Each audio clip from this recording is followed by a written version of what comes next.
할렐루야. 주의 이름을 찬양합니다. 오늘 선포된 말씀이 여러분 각 사람에게 꼭 필요한 은혜가 될 줄로 믿습니다. 지난 일주일 동안 특별 새벽 기도회를 통해서 많은 은혜를 받았습니다. 한번 옆 사람과 인사하시죠. 더 큰 은혜 받으십시다. 네, 오늘 이 시간에 더 큰 은혜를 주실 줄로 믿습니다. 오늘 말씀의 제목은 왕의 처분대로 하옵소서입니다. 다윗 왕이 다시 황궁을 하게 될 때 그 앞에 나오는 사람들을 세 종류로 이렇게 나누어서 아주 대표적인 사람들의 이야기를 기록하고 있습니다. 우리가 지난 시간에 살펴봤듯이 시므이라는 다윗 왕에게 가장 큰 죄인, 다윗 왕이 피난길을 갈 때 저주했던 죽을 죄인이 나와서 자기의 죄를 자복하는 이야기죠. 내가 죄를 범한 줄 아옵기에, 이렇게 이야기하죠. 근데 죽을 죄인이면서도 다윗 왕 앞에 나오는 이유는 다윗에 대한 믿음이 있기 때문입니다. 자기의 공로가 아니라 오직 믿음으로 목숨을 걸고 나온 거죠. 오늘 본문에 나오는 무비보셋은 이렇게 죽을 죄인은 아닙니다. 이 무비보셋은 다윗의 은혜를 받은 사람입니다. 원래는 사울 왕족이기 때문에 죽어 마땅하지만 다윗이 자기 밥상에서 밥을 함께 먹게 했던 다윗에게 큰 은혜를 받은 사람입니다. 그런데 지금 시바의 모함 때문에 다윗에게 오해를 받고 있었죠. 근데 그 많은 오해 속에서도 오직 받은 은혜, 다윗 왕이 자기 베푼 그 은혜만을 생각하면서 그 모든 억울함을 극복하고 승리하는 모습을 오늘 보여주죠. 그래서 오직 은혜 안에 사는 삶. 그 다음에 이제 다음 주에 우리가 살펴볼 사람이 바르실레라는 사람인데, 이 사람은 그 앞에서 말한 시므이 같은 죄인도 아니고 또 무비보셋처럼 다윗에게 은혜만 받은 사람도 아니고요. 다윗이 피난 갈 때 자기의 그 어마어마한 부로 다윗을 섬겼던, 다윗을 위해서 큰 일을 행한 사람입니다. 그런데 그는 다윗이 상을 주려고 하니까 납작 엎드려서 오직 왕에게만 영광을 돌립니다. 자기는 그럴 자격이 없다고, 내가 한 게 뭐가 있습니까? 라고 이야기합니다. 오직 왕의 영광이죠. 결국은 여러분, 우리가 구약에 나오는 이 이야기, 다윗이 복귀하는 과정 속에 우리 신앙의 가장 핵심적인 요소, 종교개혁의 요소에 아주 중요한 것들이 나와 있는 거죠. 오직 믿음으로, 죄인이지만 오직 은혜만을 생각해서 승리하는 삶, 그리고 오직 하나님께 영광, 이 모든 것이 말씀, 오직 말씀으로 이루어지는 기적이죠. 종교개혁 500주년을 기념하는 주일입니다. 주님께서 우리에게 신앙의 아주 본질을 회복하기를 원하십니다. 우리는 오늘 무비보셋을 통해서 오직 은혜가 얼마나 위대한 삶의 힘이 되는지, 신앙의 본질적인 요소가 되는지를 살펴보려고 합니다. 한 초등학교 선생님이 시험 문제를 냈습니다. 한 사람이 열심히 땀 흘려 나무를 패고 있는 장면이고, 다른 한 사람은 앉아서 책을 읽고 있는 모습입니다. 문제가 이렇게 나왔어요. 일하는 사람이 누군지 동그라미 치시오. 아이들의 대부분이 나무 패는 사람을, 일하는 사람을 했는데, 한 아이가 책을 읽는 사람에게 동그라미였어요. 그래서 틀렸습니다. 교장 선생님이 나중에 그걸 알고는 담임선생님을 찾아왔어요. 이 아이가 틀린 것이 아니요, 잘못 채점 매겼어요. 왜요? 그랬더니 이 아이의 아빠는 대학 교수요. 맨날 앉아서 책 읽는 게 일이요. 이 대학 교수에게는 장작 패는 것이 휴식이고 육체 노동을 하는 것이 쉼을 주는 것이요. 그러니 이 아이가 정답을 맞춘 거예요. 여러분, 우리는 보편적인 세상 속에서 특수한 예외를 인정하지 않는 경향이 많습니다. 모든 것을 일반화시켜서 사회적인 통념이나 자기 입장을 통해서 상대편을 오해하고 상처를 줄 수가 있다는 거예요. 그 사람이 틀린 게 아닐 수 있습니다. 내가 보기에 틀려도. 오늘 무비보셋은 굉장히 큰 상처를 받고 지금 충격 가운데 사로잡혀 있는데, 그것은 오해에 의한 것이었고, 그럼에도 불구하고 무비보셋은 그것을 극복해 나가는데 이미 받은 은혜가 너무 커서 그 은혜 때문에 상처를 이겨나갑니다.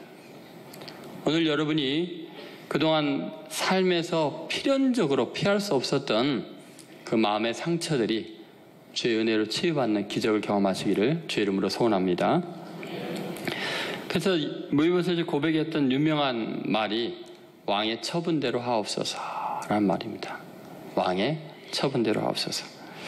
이 말은 첫째, 일상에서 왕과의 일치감입니다. 은혜 가운데 산다는 것은 그 은혜를 베푼 분과 운명을 같이 하는 거죠. 한번 따라해보세요. 일상에서 왕과의 일치감. 여러분, 신앙인의 가장 중요한 자세는 주님과 운명 공동체가 되는 것입니다. 주님이 영광을 받으시면 한없이 기쁘고, 주님이 고난을 당하시고 멸시를 당하면 함께 거기에 동참하는 것. 그것이 바로 그리스도인의 은혜 받은 사람의 당연한 바이죠. 내게 은혜 베푼 분과 내가 운명을 일치시키는 것. 무비보셋은 다윗 왕이 자기에게 놀라운 은혜를 베푼 걸 잊지 않습니다. 왕의 상에서 같이 밥을 먹게 하는, 왕자들도 할 수 없는 특별한 은혜를 받았습니다. 더구나 다윗은 이 무비보셋을 너무나 귀하게 여기고 끝까지 사랑했습니다. 그런데도 무비보셋은 왕이 피난길에 처해 있을 때 따라가지를 못했어요. 다리가 저렸고 또 시바의 모함 때문에 이제 그런 일을 겪게 됩니다. 그런데 놀랍게도 무비보셋은 예루살렘에 남아 있으면서도 광야를 헤매고 있을 왕과 똑같은 아픔을 느끼고 똑같은 고난의 세월을 합니다. 그 내용이 오늘 보면 24절에 나와 있습니다. 24절 같이 읽겠습니다.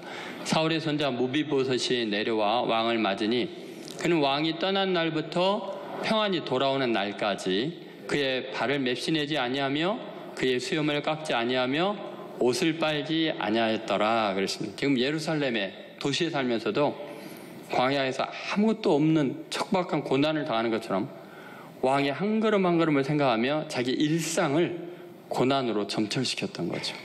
그러니까 왕과의 일치된 은혜 베푼 그분과 운명을 같이 하는 그런 삶을 산 거죠. 거리와 상관없이, 상황과 상관없이 그렇게 하나가 되었던 것입니다.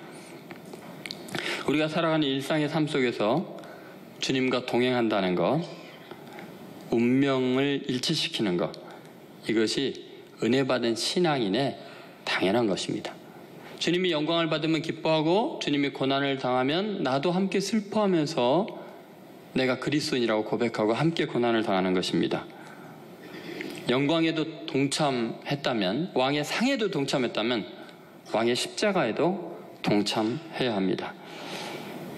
로마서 8장 17절에 보면은 사도 바울은 이 고난에 동참할 것에 대해서 이렇게 이야기합니다. 같이 읽겠습니다. 자녀이면 또한 상속자, 곧 하나님의 상속자요 그리스도와 함께한 상속자니 우리가 그와 함께 영광을 받기 위하여 고난도 함께 받아야 할 것이니라. 여러분, 우리가 자녀라면, 우리가 상속자라면 하나님과 함께, 그리스도와 함께 영광도 고난도 같이 받아야, 그것이 진정한 의미의 운명 공동체이죠. 주님은 늘 우리와 일체감에 대해서 굉장히 강조를 많이 했습니다. 요한복음 14장 19절부터 20절에 보면 이런 말씀이 있습니다. 같이 읽겠습니다.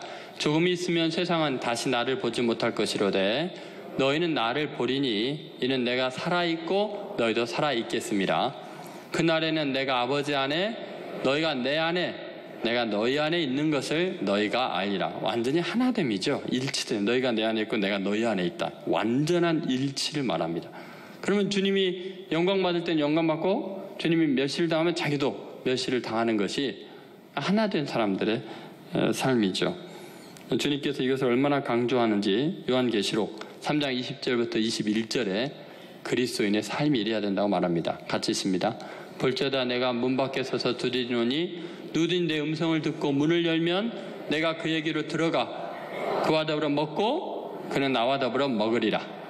이기는 그에게는 내가 내 보좌에 함께 앉게 하여 주기를 내가 이기고 아버지 보좌에 함께 앉은 것 같이 하리라.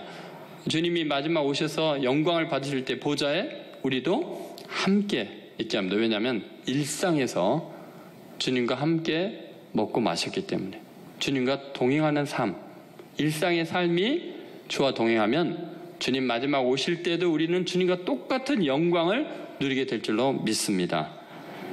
주님께서 먼저 우리와 함께 하기를 원하셨습니다. 다윗이 무비보셋을 자기 왕궁에 초대해서 함께 식사를 한 것처럼, 왕의 자리에 함께 누리게 한 것처럼, 우리 주님은 우리를 찾아오셨습니다. 가장 낮고 천한 죄인인 우리, 악이 가득한 이곳에 가장 거룩한 분이 짐승의 우리에 태어나시고 십자가에 죽으시면서까지 일생을 우리와 함께 같이 울고 웃고 고난을 당하셨습니다. 우리와 한결같이 고난을 당하셨습니다. 우리는 인생 살아가면서요, 어떤 고난의 현장을 경험해도요, 주님이 나와 함께 있는 그것을 발견하게 됩니다. 나 혼자, 나만 이런 어려움을 겪지라고 할 수 있는 고난이 없습니다. 돌이켜보면요, 주님이 나와 함께 모든 고난을 똑같이 당하셨습니다. 여러분, 배신당했습니까? 주님보다 더 큰 배신을 당해봤어요? 육체 고통이 있습니까? 주님보다 더 큰 고통을 당하셨어요? 여러분, 굶주려 보셨습니까? 주님만큼? 여러분, 우리 주님은 우리가 어떤 자리에 있어도 우리와 함께 하십니다. 그래서 우리에게 큰 은혜를 베푸신 거죠. 누가복음 7장 34절에 보면 주님은 그래서 죄인들의 친구가 되시고 죄인과 같아지신 이야기를 합니다. 같이 읽겠습니다. 인자는 와서 먹고 마시매 너희 말이 보라, 먹기를 탐하고 포도주를 즐기는 사람이여 세리와 죄인의 친구로다 하니, 예수님은 우리와 함께 있기 위해서 우리의 친구가 되셨습니다. 세리와 죄인의 친구가 되셨습니다. 우리와 함께 먹고 마셨기 때문에 그렇습니다. 여러분, 우리도 왕이면서 친구가 되신 주님을 생각하면서 일상 속에서 주님과 함께 먹고 마셔야 돼요. 그럴 때 주님이 영광스럽게 오실 때 우리를 주님의 영광의 보좌에 함께 앉게 해주실 줄로 믿습니다. 그것이 주님께 은혜 받은 사람의 일상 속에서의 주님과 일치감이에요. 이제 매일매일 주님과 일치하는 삶, 동행하는 삶, 주님과 함께 먹고 마시는 그리스도인의 삶이 되시기를 주의 이름으로 소원합니다. 두 번째, 왕의 처분대로 하옵소서. 은혜 받은 사람이 이렇게 고백하는 이유가 있습니다. 그것은 현실적 한계에 대한 수용성 때문입니다. 한번 따라해보세요. 현실적 한계에 대한 수용성. 여러분, 우리는 이 땅에서 주님과 동행하고 싶고 주님과 아픔을 함께 누리고 싶지만 육신의 한계가 있고 또 인간적인 복잡한 상황 때문에 주님의 고난에 함께 동행하지 못하고 오해를 받을 때가 있습니다. 무비보셋은 다윗과 동행하고 싶었습니다. 그의 피난길에 함께 가고 싶었지만 그는 절음발이기 때문에 뛰어갈 수가 없잖아요. 그래서 말에 안장을 올리고 가려고 했는데 그의 종인 시바가 속이고 모함을 해가지고 무비보셋이 따라오지 못하게 만들어놨습니다. 지금 가지 못한 이 아픔에 대한 이야기를 오늘 하고 있는데 25절부터 27절 말씀을 한번 보시죠.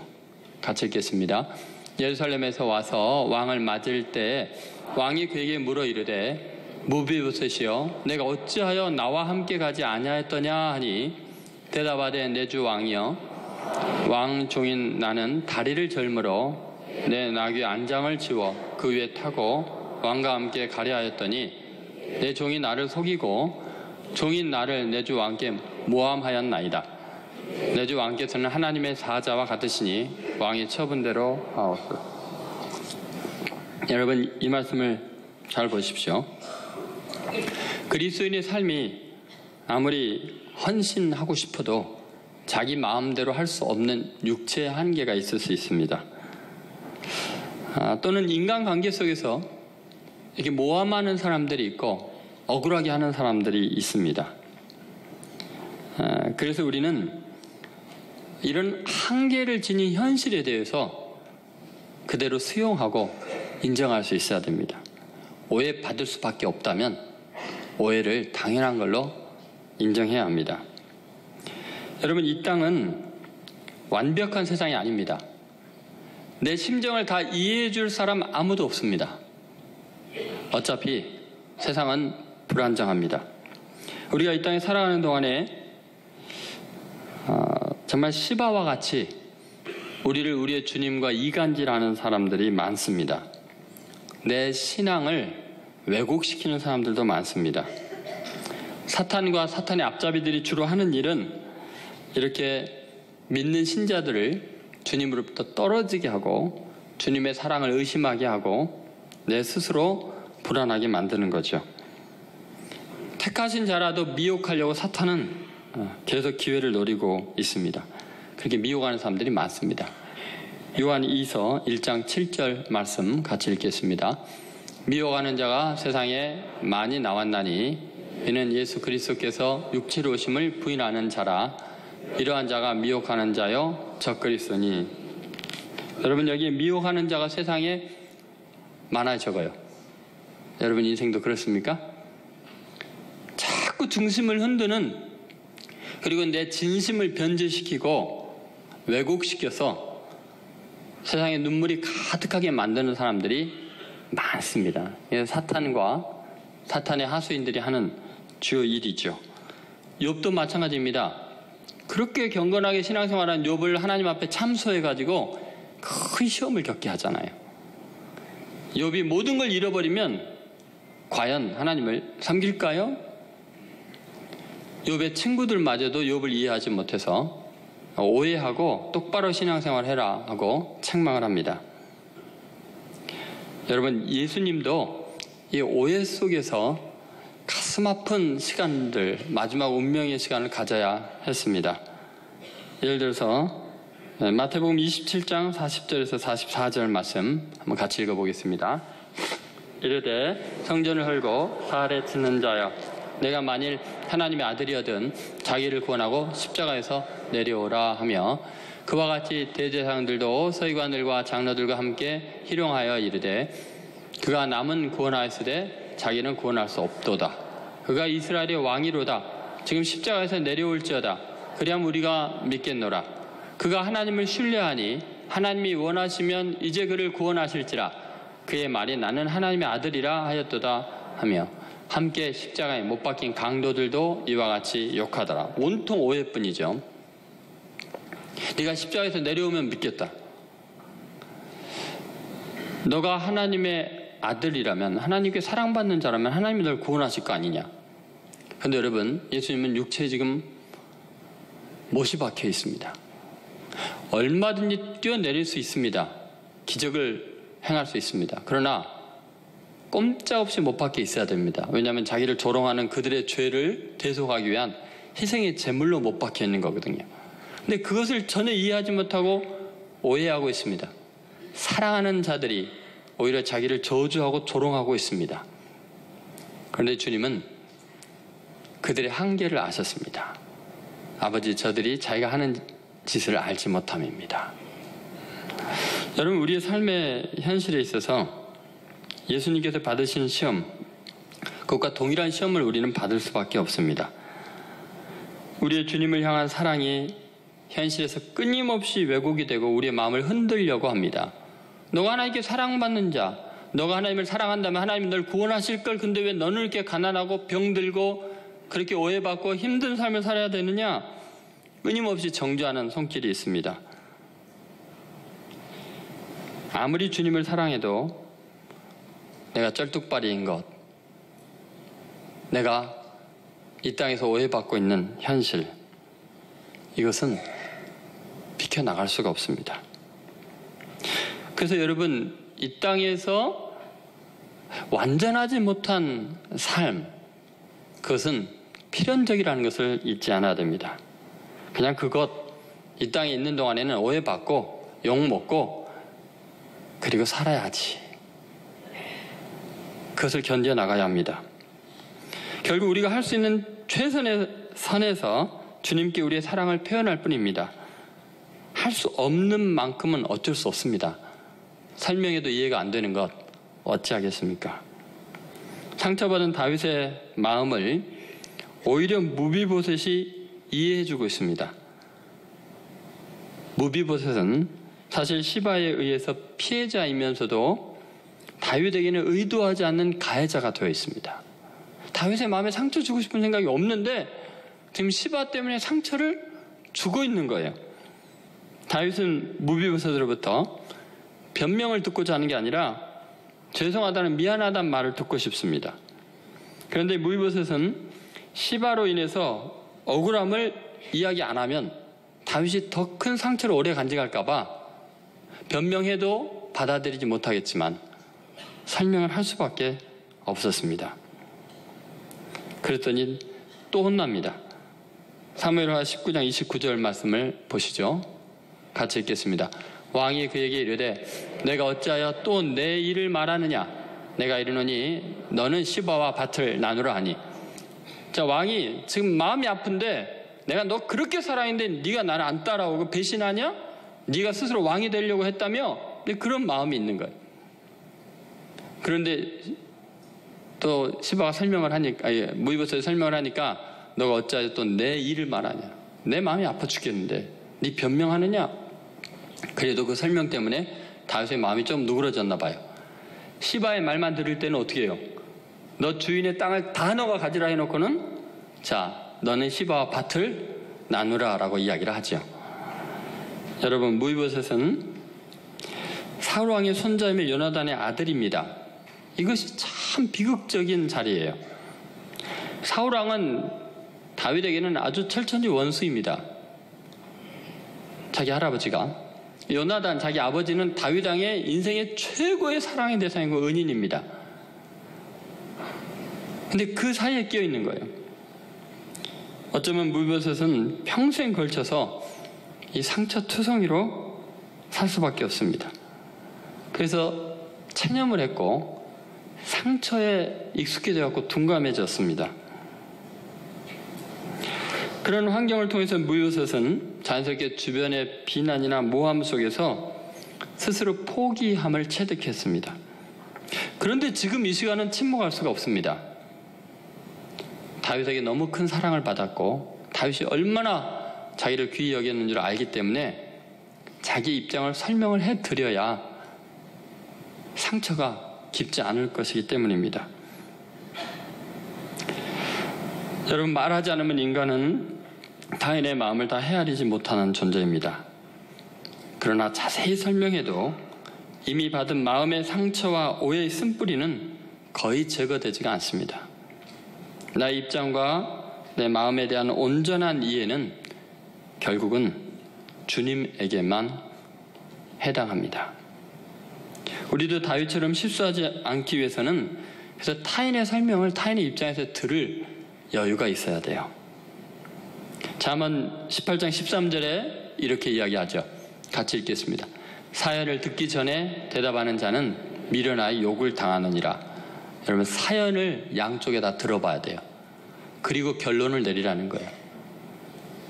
다 듣기 전에 대답을 하고 결정을 내리는 것은 미련한 일이고 자기를 사랑하는 사람들에게 상처를 주는 일입니다.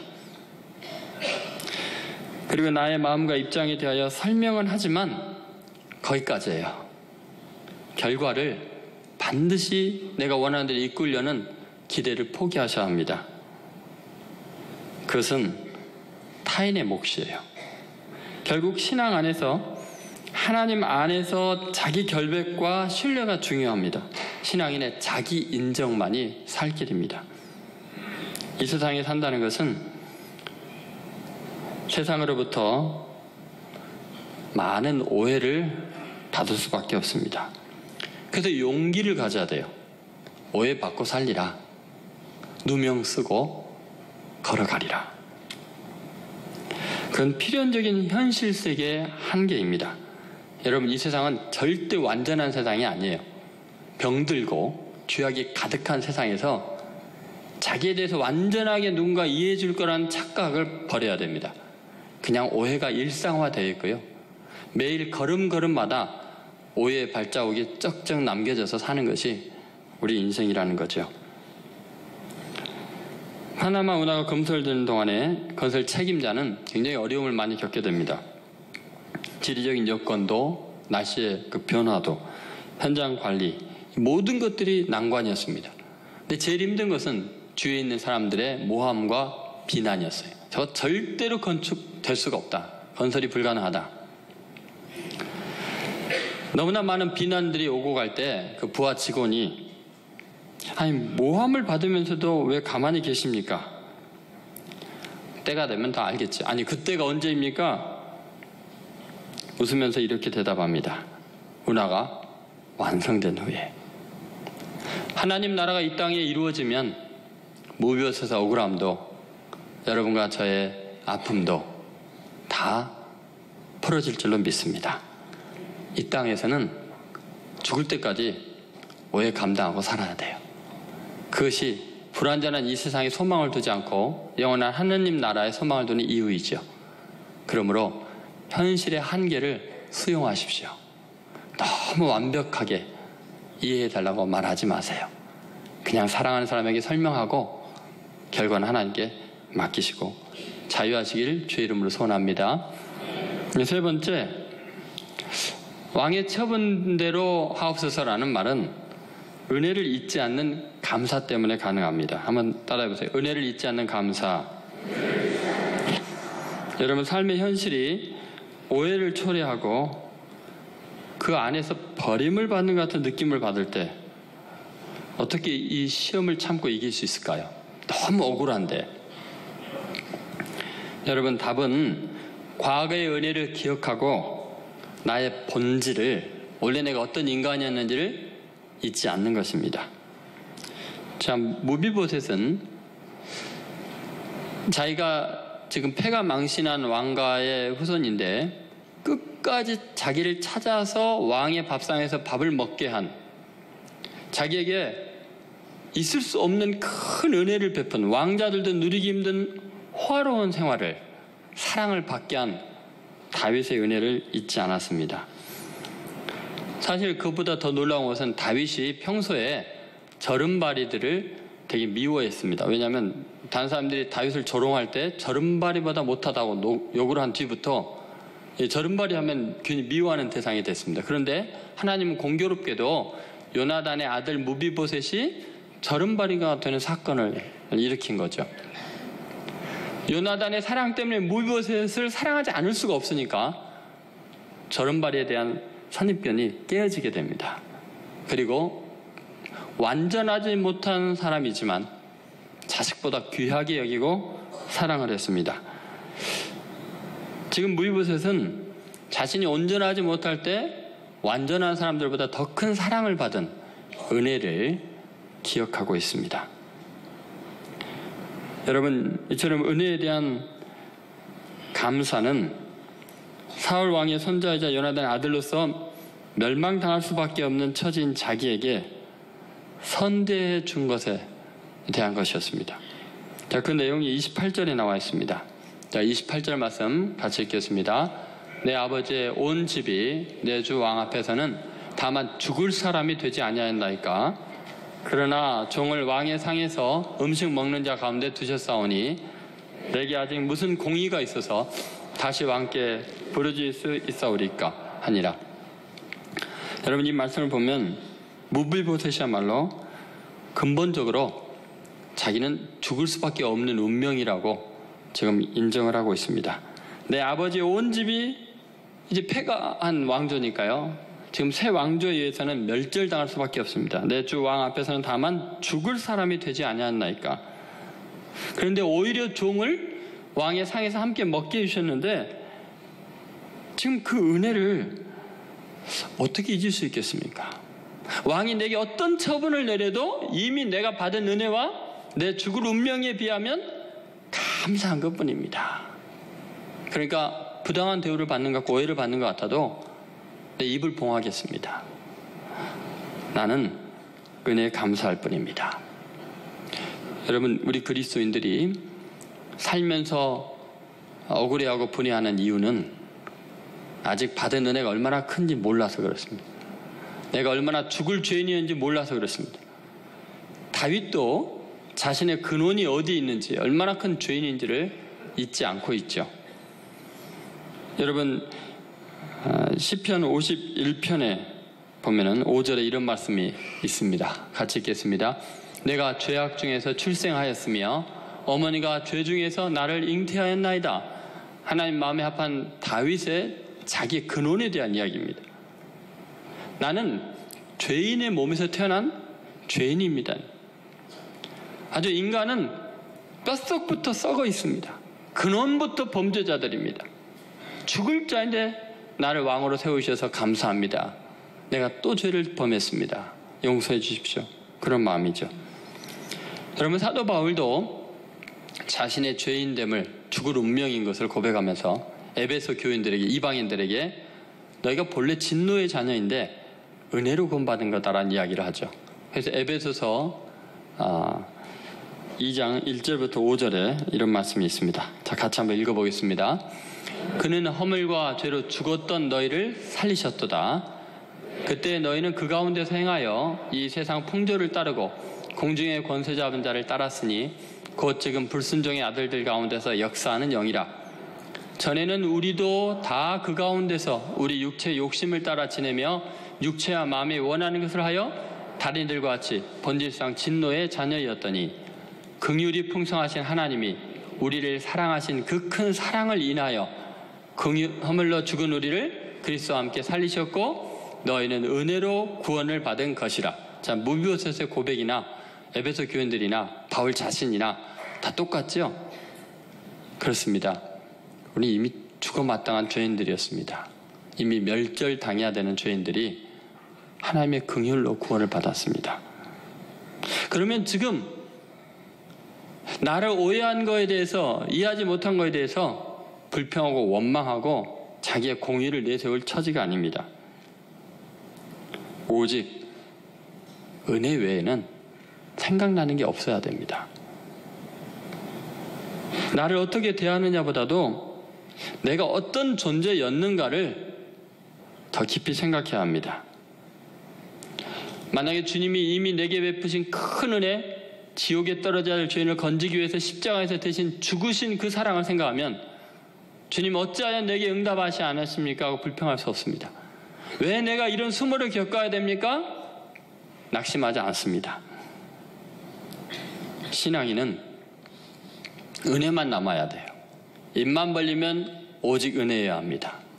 그것이 기독교입니다. 여러분, 어떠한 상황에서도 은혜 안에 거하십시오. 은혜로 승리하십시오. 결론을 말씀드리겠습니다. 놀랍게도 다윗의 심판은 그렇게 내려집니다. 내 재산의 절반을 나누라.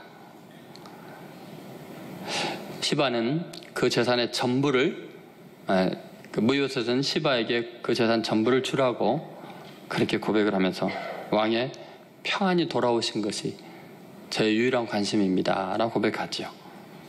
자, 19장 29절에서 30절 말씀 같이 읽겠습니다.